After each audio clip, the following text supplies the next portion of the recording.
Hello students, आज हम chapter 4 discuss करेंगे जिसका नाम है भारत की लोक कला।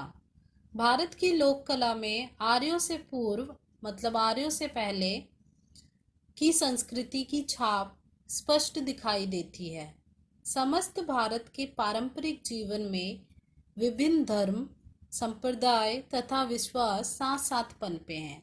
दैट मीन्स भारत में बहुत सारी कल्चरल डाइवर्सिटी हैं और हम सब इतनी सारी cultural diversity, different religion, communities and faiths होने के बाद भी हम सब साथ साथ रहते हैं। तंत्र शक्ति, वैष्णव तथा बौद्ध जैसे संप्रदाय जो तंत्र शक्ति करते हैं, वैष्णविज्म को फॉलो करते हैं, बुद्धिज्म को फॉलो करते हैं, ये सारी कम्युनिटीज़ लोक कलाकारों के जीवन में महत्वपूर्ण है। ग्रामीण समाज की कला तथा शिल्प कौशल, क्राफ्ट की वस्तुओं की आवश्यकताएं स्थानीय कलाकारों तथा शिल्पकारों द्वारा पूरी होती है। स्थानीय कलाकार मतलब जो रीजनल क्राफ्ट पर्सन्स होते हैं। ये आवश्यकताएं मुख्य रूप से 3 प्रकार की होती है। 3 चीज़ों के लिए, 3 आवश्यकताओं को पूरा करने के लिए शिल्प कला होती है, क्राफ्ट होता है। पहला होता है कर्मकांडी तथा आनुष्ठानिक। कर्मकांडी मतलब सेरेमोनियल, रिलीजियस पर्पज से। दूसरा है उपयोगितावादी, मतलब जो यूजफुल थिंग्स होती हैं उनको भी बनाया जाता है क्राफ्ट से। व्यक्तिक व्यक्तिक मतलब इंडिविजुअल, जिसमें कुछ हम नया प्रोड्यूस करते हैं। कर्मकांडी लोक कला भी कई प्रकार की हैं। अब कर्मकांडी के अंदर भी कई प्रकार हैं, जैसे पटचित्र, पिचाई, अल्पना तथा कोलम आदि। पटचित्र कपड़े में कला होती है, पिचाई दीवारों पर होता है, अल्पना और कोलम ये सब जो होता है ये फर्श पे होता है। लकड़ी पर सजावटी खुदाई, सुई डोरे की कढ़ाई, दलिया बनाना तथा मिट्टी के बर्तन बनाना आदि मूल रूप से उपयोगितावादी लोक कलाएं। तो उपयोगितावादी मतलब जो उपयोग के लिए जो चीजें बनाई जाती हैं यूज करने के लिए। और कर्मकांडी मतलब जो रिलीजियस पर्पस के लिए बनाई जाती है, सेरेमनीज के लिए, रिलीजियस सेरेमनीज के लिए। यह काम किसी औपचारिक प्रशिक्षण के बिना ग्रामीण कलाकारों द्वारा किया जाता है। तो जो ग्राम के लोग, जो विलेजेस के लोग होते हैं, क्राफ्ट पर्सन्स होते हैं, वो ये काम करते हैं। कोई प्रशिक्षण, कोई ट्रेनिंग नहीं होती। यह कला पीढ़ी दर पीढ़ी दोहराई जाती है, तो एक पीढ़ी से दूसरी पीढ़ी तक पहुंच जाती है। तो इसमें कोई ट्रेनिंग नहीं है, लोग एक दूसरे से सीखते जाते हैं, पीढ़ी दर पीढ़ी चलती जाती है। उदाहरण के तौर पर पक्की मिट्टी से बने खिलौने की परिकल्पना में मुश्किल से कोई परिवर्तन आया है। तो उसका जो ढांचा है, किस तरीके से वो बनाई जाती है पक्की मिट्टी के खिलौने, तो इनमें बहुत कम परिवर्तन आया है। तो वही जो नॉलेज है वही पास ऑन होती जाती है one generation to the other generation. 5000 वर्ष पूर्व भी हड़प्पन संस्कृति के दौरान इसी प्रकार के खिलौने बनते थे। तो हमने पढ़ा है इंडस वैली सिविलाइजेशन के बारे में, और वहाँ पे भी इस तरीके के खिलौने, स्टैचूज मिले हैं जो मिट्टी के बने हैं। वैसे कुछ लोक कलाकार समय समय पर कुछ व्यक्तित्व तौर पर नए स्वरूप देने का प्रयोग करते रहते हैं, जिससे नई लोक कला का सृजन होता है। बट कुछ जो होते हैं, कुछ लोग अपना इंडिविजुअल कुछ एफर्ट डालते हैं, कुछ नया डालते हैं उसमें, तो इसको बोलते हैं व्यक्तिक आवश्यकता। ये कलाकार पुरानी शैली में थोड़ा बहुत परिवर्तन करके नई शैली को जन्म देते हैं। तो कुछ नया बनाते हैं, कुछ नई शैली को जन्म देते हैं, थोड़ा सा अपना एडिशन डाल के। इस प्रकार के नवीन प्रयोग मधुबनी चित्रकला, कंथा तथा काली घाट के पटचित्रों में दिखाई देती है। तो ये सब जो है ये न्यू और व्यक्तित्व, हम व्यक्तिक कह सकते हैं, व्यक्तिक आवश्यकताएं पूरी करने के लिए बनती है। मतलब लोग अपना कुछ एडिशनल डालते हैं, ताकि अपने एडिशनल एफर्ट डालते हैं और कुछ नया निकालते हैं, कुछ नया बनाते हैं। इस चैप्टर में भी हम 3 आर्टवर्क्स को डिस्कस करेंगे जो कि लोक कलाओं में महत्वपूर्ण है, इम्पोर्टेंट है। पहला जो है हमारा आर्टवर्क है वो है कोलम। शीर्षक क्या है? कलश से फर्श पर की गई चित्रकारी। शैली, शैली मीडियम, किस तरीके से बनाया गया है, शैली क्या है? कोलम। क्या बनाया गया है? कोलम बनाया गया है। कलाकार कौन है? कोई अज्ञात घरेलू महिला है, उनकी पिक्चर ले रखी है, आप देख सकते हैं। माध्यम, मीडियम क्या है? चावल की पिट्टी तथा रंग। चावल को पीस के बनाया जाता है, पाउडर चावल का वो, और रंग। समय 1992। तो ये जो पिक्चर है ये 1992 की है, 92 की। उपलब्धि का स्थान, कहाँ से ये पिक्चर ली गई है? तमिलनाडु में तंजावुर के पास एक बस्ती से। सामान्य विवरण। विश्व भर की सभी संस्कृतियों में फर्श की सजावट करने का बड़ा प्रचलित रूप है। फर्श की सजावट, जिसको हम कभी रंगोली बोलते हैं, उसको अलग अलग नामों से जाना जाता है अलग अलग जगह पे। भारत में भी देश के हर एक भाग में अलग अलग माध्यम में फर्श पर सजावट की जाती है। कहीं पर यह अल्पना, कहीं रंगोली, कोलम तथा सांझी आदि सजावट के लिए विभिन्न विभिन्न माध्यम हैं। तो अलग अलग नामों से जाना जाता है और अलग अलग माध्यम, मीडियम यूज किए जाते हैं। कहीं पे फ्लास की बनती है, कहीं पे रंगों की बनती है, कहीं पे चावल की बनती है, आटे की बनती है। दक्षिण भारत में सांस्कृतिक तथा धार्मिक त्योहारों के अवसर पर कोलम बड़ा महत्वपूर्ण हिस्सा है। तो जब भी कोई कल्चरल प्रोग्राम होता है या फिर कोई रिलीजियस फेस्टिवल होता है तो कोलम बनाया जाता है साउथ इंडिया में, दक्षिण भारत में। पोंगल, आपने पोंगल का त्योहार सुना होगा, साउथ इंडिया में मनाया जाता है। पोंगल तथा अन्य त्योहारों के अवसर पर प्रत्येक घर के सामने तथा पूजा की वेदी, पूजा जहाँ करते हैं उस एरिया के सामने पर फर्श पर सजावट का कार्य किया जाता है। फर्श की सजावट के अन्य भारतीय माध्यमों की भांति कोलम को भाग्य और समृद्धि का प्रतीक माना जाता है, प्रॉस्पेरिटी। कोलम द्वारा सजावट करने की परिकल्पना तथा इसका मूल ध्येय पारंपरिक है। मतलब क्यों बनाया जाता है, ये सब तो ट्रेडिशनल है। यह फूलों से ज्यामितीय रूप में बनाया जाता है, मतलब ज्योमेट्रिकल शेप दिया जाता है इसको। इसके लिए फर्श पर पानी छिड़क कर उसे गीला या सिलन भरा कर देना चाहिए। मोटे चावल को पीसकर उसका पाउडर को अंगूठे तथा आगे की उंगली के बीच पकड़कर रखते हैं तथा हाथ घूमता जाता है और चावल के पाउडर को फर्श पर गिरने दिया जाता है। फर्श पर जो आकृति बनाई जाती है वह पूर्व निर्धारित है, मतलब पहले से सोच लेते हैं कि क्या आकृति बनानी है, क्या शेप बनाना है।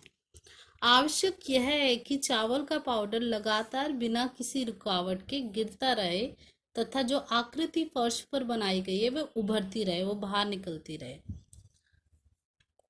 लगातार अनुभव प्राप्त करते रहने से यह कलाकृति अच्छे तरीके से बन जाती है। वो जो सारी आर्ट वर्क के साथ है, अगर आर्ट के साथ है, अगर हम उसको प्रैक्टिस करते रहेंगे तो वो अच्छे तरीके से बनेगा। युवा लड़कियां अपनी माँ, दादी तथा नानी माँ से यह कला सीखती हैं। इस सांकेतिक उद्देश्य के अतिरिक्त यह क्रिया जिंदगी का सही अर्थ भी समझा देती है।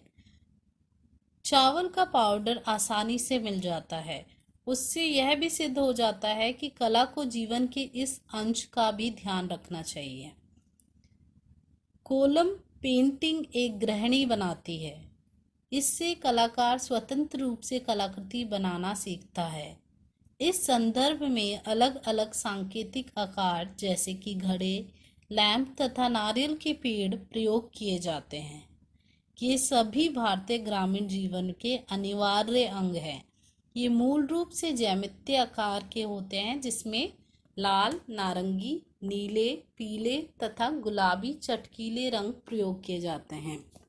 इसका मतलब है कि कल्चरल और या रिलीजियस इम्पोर्टेंस होने के साथ साथ ये जो लोक कलाएं हैं ये हमें जीवन में, हमारी लाइफ में कुछ वैल्यूज भी सिखाती हैं। इसमें कुछ क्वेश्चंस दिए हुए हैं, जैसे भारत में फर्श पर बनाई जाने वाली सजावट का वर्णन कीजिए। तो भारत में फर्श पर सजाई जाने वाली सजावट को अल्पना, रंगोली तथा कोलम कहते हैं। कोलम पेंटिंग में प्रयोग की जाने वाली बनावट और आकृति कौन सी है? तो कौन सी है? ज्यामितीय हैं, ज्योमेट्रिकल हैं। कोलम पेंटिंग के तरीके को संक्षेप में लिखिए। कैसे ये बनाया जाता है? पहले सतह को गीला किया जाता है, फर्श को। मोटे चावल के पाउडर को रंगों के साथ मिश्रण करते हुए पृथ्वी पर बनी हुई आकृति को रंगों से भरते रहना होता है, और आकृति को पहले से डिसाइड कर लेना होता है कि क्या आप आकृति बनाएंगे। फिर है कोलम पेंटिंग के में किन वस्तुओं की चर्चा की गई है? तो क्या क्या बनाया जाता है, क्या क्या शेप्स बनाए जाते हैं? मटके, घड़ेल, लैंप तथा नारियल के पेड़, ये शेप्स बनाए जाते हैं कोलम पेंटिंग बनाते हुए। हमारा दूसरा आर्टवर्क है फुलकारी। शीर्षक है चादर। चादर में बनाया गया है, कपड़े में बनाया गया है। कलाकार अज्ञात। शैली फुलकारी, शैली का नाम फुलकारी है। और माध्यम किसमें बनाया गया? कपड़े में बनाया है, कढ़ाई की गई है रंगीन धागों से। तो कपड़ा और रंगीन धागे ये माध्यम है, मीडियम है। समय समकालीन, समकालीन मतलब जो चल रहा है, कंटेम्परेरी। सामान्य विवरण, फुलकारी का वास्तविक अर्थ फूलों का काम है। यह नाम एक प्रकार की कढ़ाई का है जिसे पंजाब में प्रायः ग्रामीण महिलाएं करती है। ग्रामीण मतलब जो विलेज में रहती हैं, तो पंजाब में ये लोकप्रिय है और ये ग्रामीण महिलाएं करती हैं। यह कढ़ाई का काम छोटे बड़े कपड़े पर किया जाता है। छोटे में भी किया जाता है, बड़े कपड़ों में भी किया जाता है। ये कपड़े अलग अलग कामों के लिए प्रयोग होते हैं, जैसे घूंघट के लिए, सर मतलब सिर ढकने के लिए, पहनने वाले कपड़े, चादर तथा बिस्तर को ढकने वाले कपड़े के रूप में प्रयोग किए जाते हैं। यह कढ़ाई का काम मोटे कपड़े पर चमकीले सिल्क के टुकड़ों को मोटे कपड़े के पीछे की ओर से रफू करके सी दिया जाता है।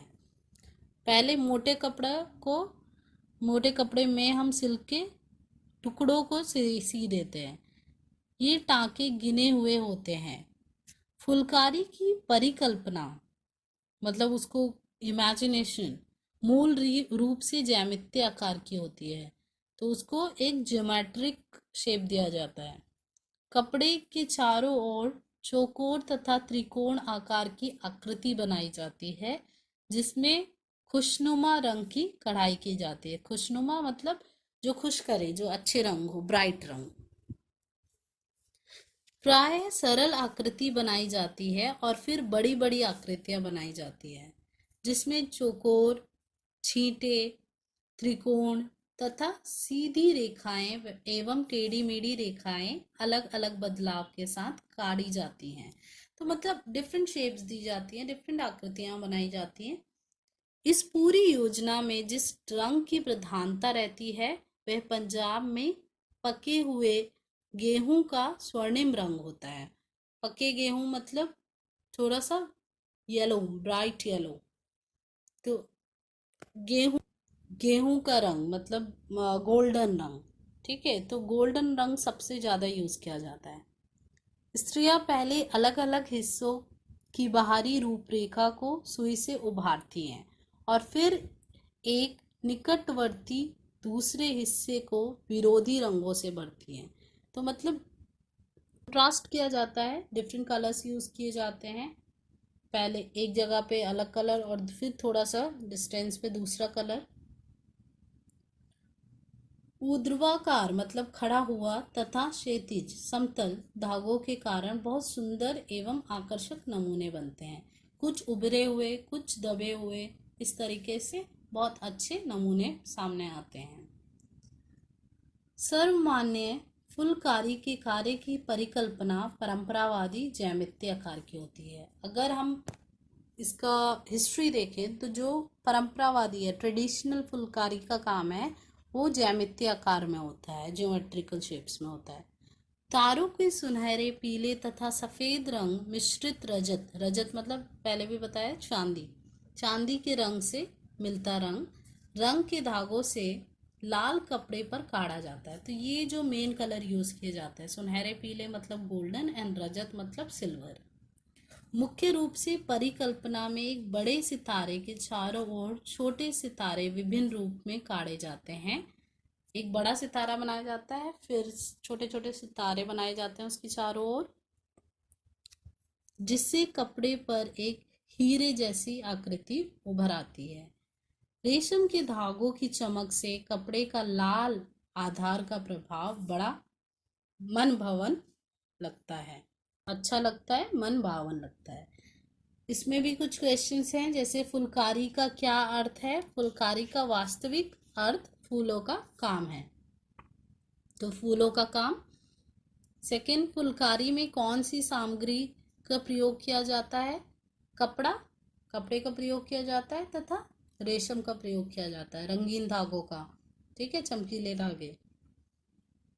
नेक्स्ट, इस कढ़ाई के काम में किस रंग की प्रधानता रहती है। तो स्वर्णिम, जैसे पता है कि गेहूं, जो पके हुए गेहूं के रंग होता है, का रंग होता है, तो मतलब स्वर्णिम, सुनहरा रंग।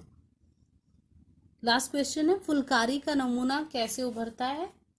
तो पहले समतल तथा खड़े हुए टांके करे जाते हैं, कुछ समतल होते हैं कुछ खड़े होते हैं, इसीलिए वो नमूना फिर जो भी आप चीज़ बना रहे हैं, जो भी आप पिक्चर बना रहे हैं, इमेज बना रहे हैं, उसके ऊपर वो उभर जाती है। कुछ चीज़ें उसको समतल रखा जाता है, कुछ चीज़ों को उभारा जाता है, तो फिर वो बाहर निकलता है जो आपकी इमेज है। तीसरा आर्टवर्क है कंथा कढ़ाई। शीर्षक बंगाली कंथा, कलाकार अज्ञात हैं, शैली कंथा कढ़ाई, माध्यम रेशमी कपड़े पर रंगीन धागों से कढ़ाई, समय समकालीन है इसका भी, कंटेम्प्रेरी।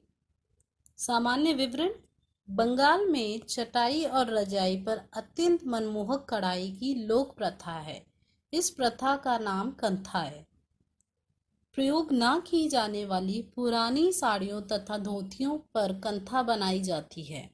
तो जो पुरानी साड़ियाँ होती हैं या धोतियाँ होती हैं, उन पर ये कंथा कढ़ाई बनाई जाती है। पहले इन्हें मोटा बनाने के लिए जोड़ दिया जाता है, जोड़कर सी दिया जाता है पुरानी साड़ियों को या धोतियों को। बंगाल में सभी श्रेणी की महिलाएं यह कार्य करती हैं।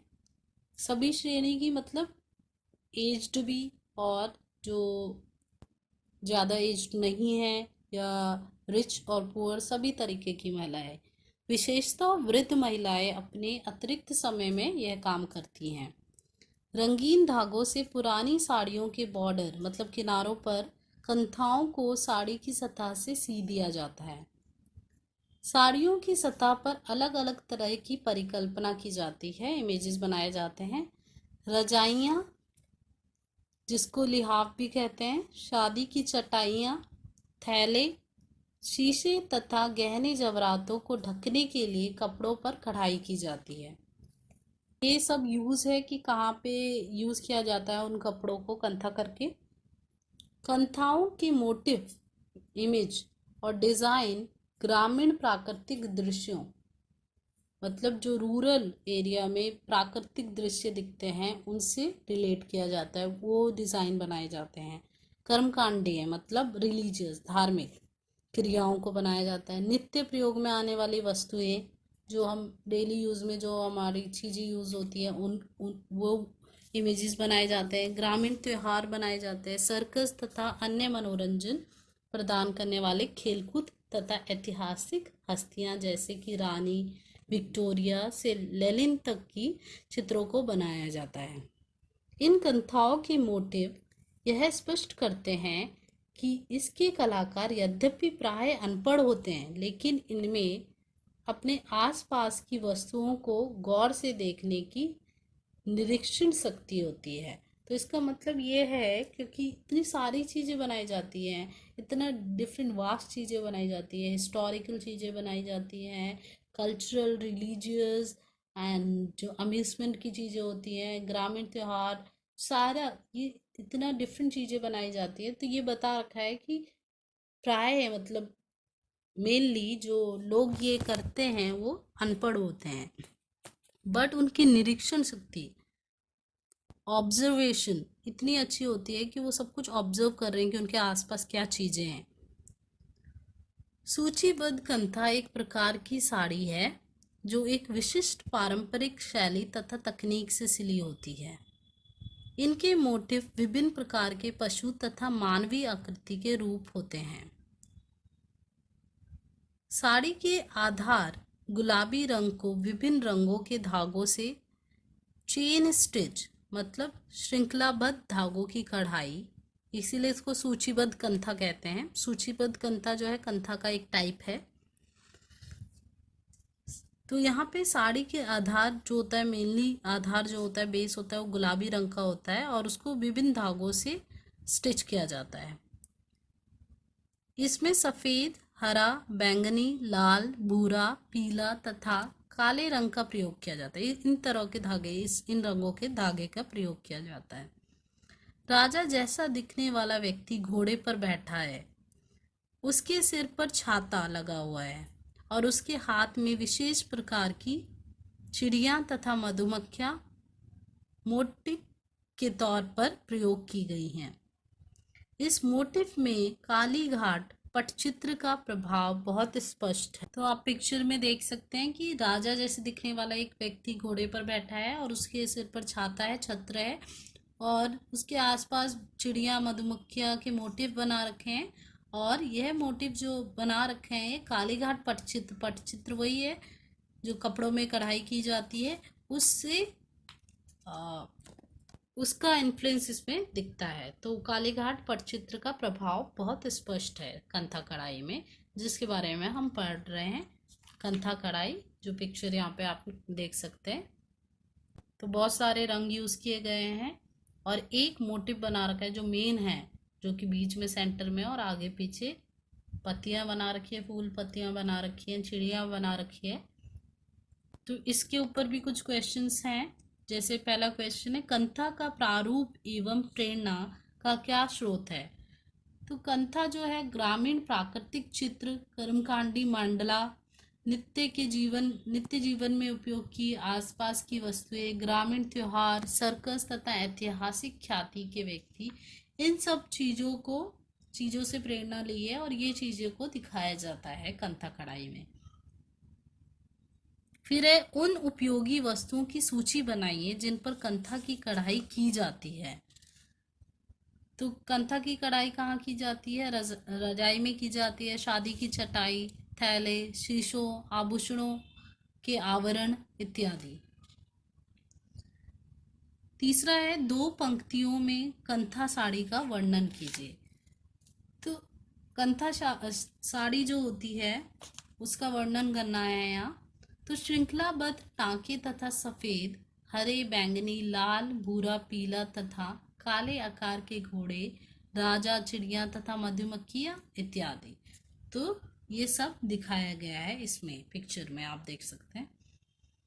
कंथा को किस लोक कला से प्रेरणा मिली है? तो कंथा को किस लोक कला से प्रेरणा मिली है? लास्ट लाइन हमने अभी पढ़ी है, कंथा को काली घाट पटचित्र से प्रेरणा मिली है। So children, this is the end of the chapter. अपना चैप्टर रिवाइज कीजिए, वीडियो को दोबारा से देखिए और प्रैक्टिस कीजिए क्वेश्चंस की। All the best, thank you.